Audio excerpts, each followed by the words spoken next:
Welcome to a deep dive into the year 1881, where the world experienced a year marked by significant political upheavals, technological advancements, and cultural developments. Technologically, the world saw the introduction of an invention that would signal a new era in urban transportation. This innovation would soon revolutionize city planning and public transit systems worldwide. Culturally, the late 19th century was a period of artistic and intellectual ferment. Writers, artists, and musicians across Europe and America were exploring new ideas and styles, contributing to movements like realism and impressionism. In literature, authors were grappling with social issues and psychological themes, reflecting the complexities of the modern world. To go around the world, Scotland was undergoing significant changes amidst the broader transformations of the Victorian era. The country was deeply intertwined with the industrial and economic developments sweeping across Great Britain, particularly in its central belt, where cities like Glasgow and Edinburgh were rapidly expanding. Scotland's economy was driven by industries such as shipbuilding, engineering, textiles, and coal mining, which fueled urban growth and contributed to the burgeoning working-class population. Japan was undergoing a transformative period known as the Meiji Restoration, a sweeping effort to modernize and industrialize the country after centuries of feudal isolation. Under the leadership of Emperor Meiji and his advisors, Japan embarked on a rapid modernization campaign aimed at catching up with the Western powers. The government implemented reforms across various sectors, including education, military, industry, and governance. Socially, the United States saw significant shifts with the growth of urbanization and the challenges it brought, including overcrowded housing, sanitation issues, and public health concerns. Immigration continued to shape the demographic landscape, particularly from Southern and Eastern Europe, contributing to cultural diversity, but also fueling nativist sentiments and debates over assimilation. Overall, 1881 was a year of transition and transformation, characterized by the clash of old and new tradition and progress. It set the stage for the rapid changes and global interconnectedness that would define the 20th century.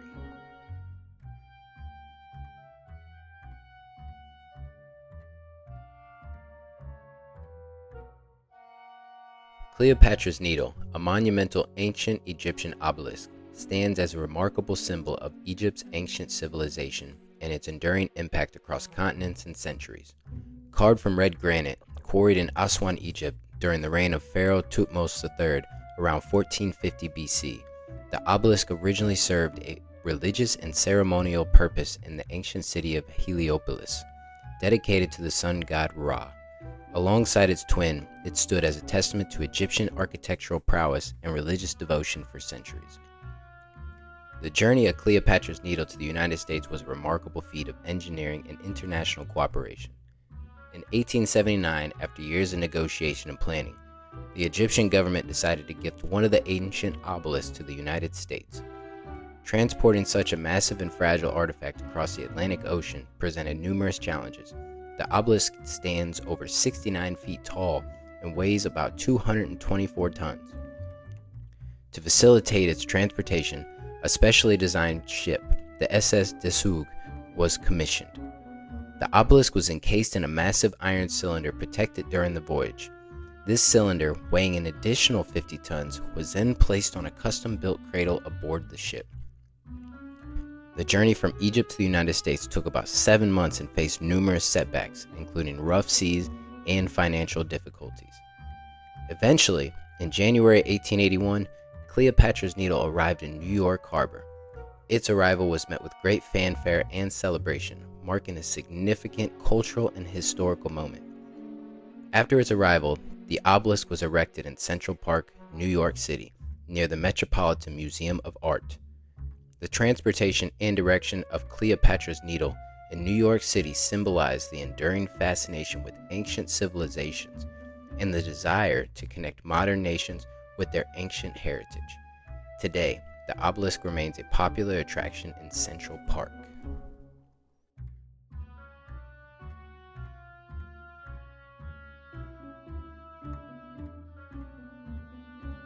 In 1881, Kansas embarked on a bold social and legislative experiment by enacting stringent laws that effectively prohibited the sale, manufacture, and distribution of alcoholic beverages statewide, known as a temperance law. This move was part of a larger temperance movement sweeping across the United States during the late 19th century, fueled by concerns over the societal ills associated with alcohol consumption. Kansas had previously grappled with attempts to regulate alcohol through local option laws. However, these measures proved inadequate in addressing the perceived moral and social problems attributed to alcohol. Driven by the advocacy of activists and supported by religious and moral arguments, Kansas lawmakers decided to implement prohibition legislation. The new laws, passed in 1881, made it illegal to manufacture, sell, or possess alcoholic beverages, effectively making Kansas the earliest states to enforce statewide prohibition. The legislation reflected a broader cultural shift towards abstinence and moral reform, as many believed that alcohol consumption led to societal decay, crime, poverty, and family instability. The enactment of prohibition in Kansas was met with both support and opposition. Proponents lauded the legislation as a moral triumph and a means to promote public health and social order. They argued that prohibiting alcohol would lead to improved productivity, reduced crime rates, and stronger families. Conversely, opponents, including brewers, distillers, and some consumers, argued against government interference in personal choices and predicted economic hardship resulting from the loss of jobs and tax revenue. The implementation of prohibition in Kansas had significant implications beyond its borders, as it served as a catalyst for similar movements in other states. Prohibition laws would continue to evolve and gain momentum throughout the late 19th and early 20th centuries, culminating in the enactment of the 18th Amendment to the United States Constitution in 1919, which established nationwide prohibition.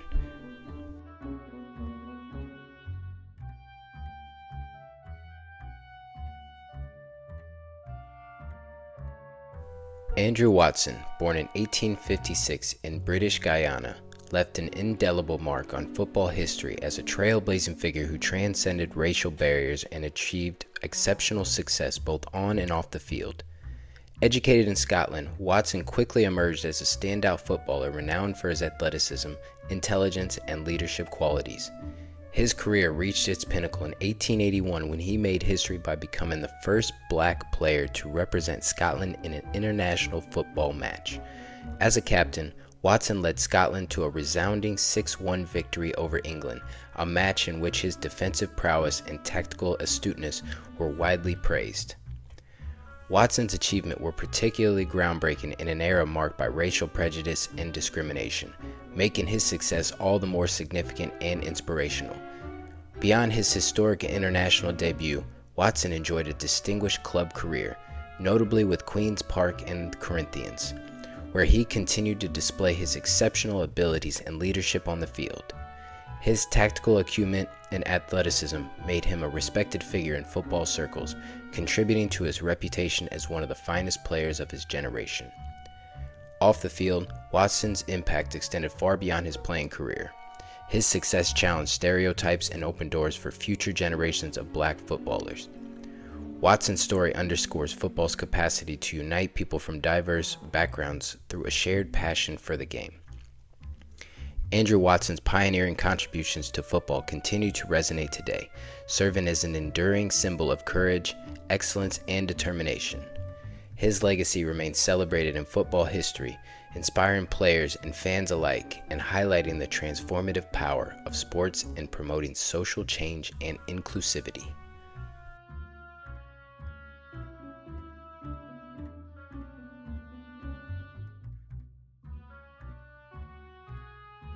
Alexander II of Russia, whose reign began in 1855 following the death of his father, Tsar Nicholas I, was marked by significant attempts at reform aimed at modernizing Russia and addressing social injustices. His most notable reform, the emancipation of the serfs in 1861, aimed to abolish the feudal system and grant personal freedoms to millions of peasants, though its implementation faced challenges and did not fully meet expectations. Alexander II's reforms extended to encompass judicial, military, and administrative improvements. However, these reforms were met with resistance from conservative elements within Russian society and radical revolutionary groups like Narodnaya Volya, or the People's Will, which believed that only violent overthrow could bring about meaningful change. The Tsar survived multiple attempts on his life orchestrated by the People's Will, but on March 1, 1881, during a routine carriage ride through St. Petersburg, members of the group finally succeeded in assassinating him. The assassination plot unfolded when the Tsar's carriage was targeted with bombs thrown by Narodnaya Volya operatives. The first bomb exploded near the carriage, causing damage and injuring bystanders. Despite this, Alexander II emerged from the carriage largely unharmed. As the Tsar stepped out to inspect the damage and assist the wounded, another bomb was thrown, fatally wounding him. Despite desperate efforts by his attendants and the primitive medical care at the time, Alexander II succumbed to his injuries later that day. The assassination of Alexander II sent shockwaves throughout Russia and had profound implications for the country's political trajectory. It highlighted the deep-seated social tensions and the struggle between reform and conservatism within Russian society. The event ushered in a period of increased political repression under Alexander III, who reversed many of his father's reforms and intensified efforts to suppress revolutionary movements.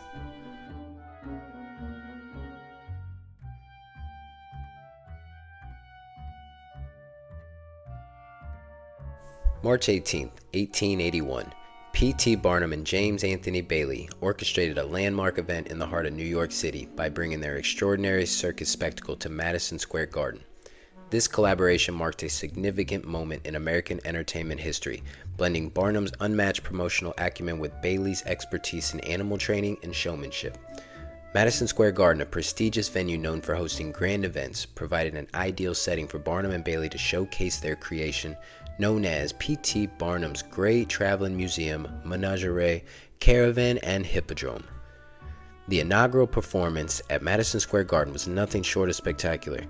Audiences were treated to an immersive experience filled with exotic animals, breathtaking acrobats, sideshow curiosities, and theatrical performances that transported them to distant lands and fantastical realms. Under the iconic big top tent, adorned with colorful banners and illuminated by gaslights, Barnum and Bailey's circus became a beacon of excitement and wonder in the bustling city. Central to the success of the Madison Square Garden show was Barnum's innovative approach to promotion. He orchestrated elaborate parades and processions through the streets of New York City, featuring the circus's star attractions and generating immense public interest. This strategic marketing elevated the circus experience to a cultural event. Beyond its entertainment value, Barnum and Bailey's circus at Madison Square Garden had a profound impact on American popular culture.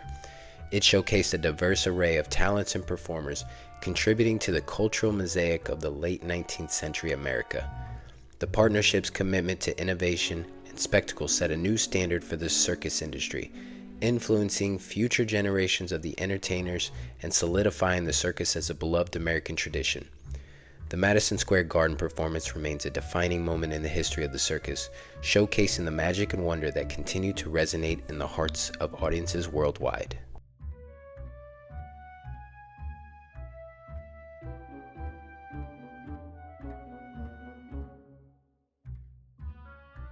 Billy the Kid, birth name Henry McCarty and later known as William H. Bonney, remains a legendary figure in the American Old West. Born around 1859 in New York City, his early life was marked by tragedy and hardship, including the loss of his father at a young age. He later moved with his mother to New Mexico territory, where he became embroiled in the rough and tumble world of cattle rustling and petty crime. His reputation as a skilled gunslinger began to grow, earning him a place among the Lincoln County War's infamous participants in 1878. Billy the Kid's most famous escapade occurred during his time as a fugitive in New Mexico. Following a clash known as the Lincoln County War that left several men dead, including a sheriff, he was hunted by law enforcement. His ability to evade capture, coupled with his daring and resourcefulness, earned him a reputation as a formidable outlaw. The Kid's notoriety grew as he continued to elude authorities, often relying on his knowledge of the rugged terrain and the support of sympathizers within local communities. In 1881, Billy the Kid's outlaw life was coming closer to a dramatic end when he was finally tracked down by Sheriff Pat Garrett. After a brief but intense pursuit, Garrett succeeded in capturing Billy, leading to his incarceration in Lincoln County. The Kid's subsequent trial and conviction were swift, and he was sentenced to hang for his crimes. His escape from custody shortly before his scheduled execution added to his mystique as he managed to evade recapture until Sheriff Garrett ultimately tracked him down again and fatally shot him on July 14, 1881 at Fort Sumner, New Mexico. Billy the Kid's life and escapades have since become the stuff of legend, immortalized in numerous books, films, and folk song. His legacy as a charismatic outlaw and symbol of the Wild West endures, capturing the imagination of generations and contributing to the enduring allure of America's frontier history.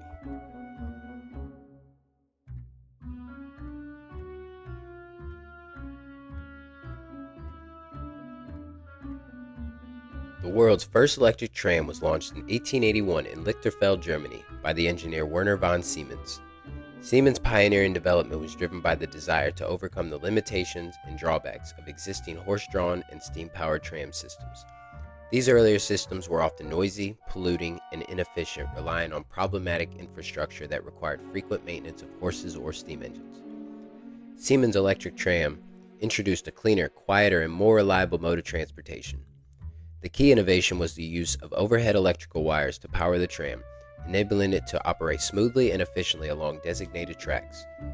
This electric propulsion system not only reduced noise pollution but also eliminated the need for local steam engines or animal labor, thereby improving air quality and enhancing the overall passenger experience. The inaugural electric tram line in Lichterfelde ran approximately 2.5 kilometers from Lichterfelde Ost Station to Kateten-Anstalt. Its successful operation demonstrated the feasibility and advantages of electric-powered transit, and particularly for urban planners seeking to alleviate traffic congestion, improve public mobility, and support urban growth. The introduction of electric trams had profound implications for urban development and transportation planning worldwide.